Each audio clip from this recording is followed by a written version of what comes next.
Hello बच्चों, let's read the question. The question says column 1 and column 2 contain 4 entries each. Entries of column 1 are to be matched with some entries of column 2. One or more than one entries of a column 1 may have the matching with the same entries of column 2. हमें column 1 and column 2 match करना है.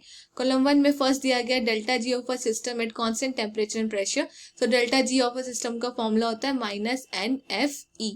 Here E is the electromotive force of a cell. So A matches with R. Okay B दिया गया है work done in reversible isothermal gas expansion. See this is isothermal. ये isothermal यानी delta U हमारा 0 हो गया. रिवर्सिबल है.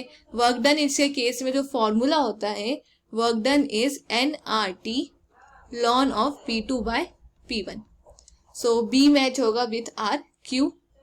Okay C is delta G for reversible isothermal expansion of an ideal gas. delta G हमसे पूछा गया है. So isothermal expansion of a exothermal expansion का delta U हमारा 0 हो गया.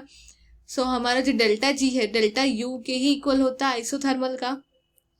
So delta G will be equals to delta G यानी Gibbs energy change will be equals to work done in the isothermal expansion. So C will also match with Q, that is NRT ln of P2 by P1.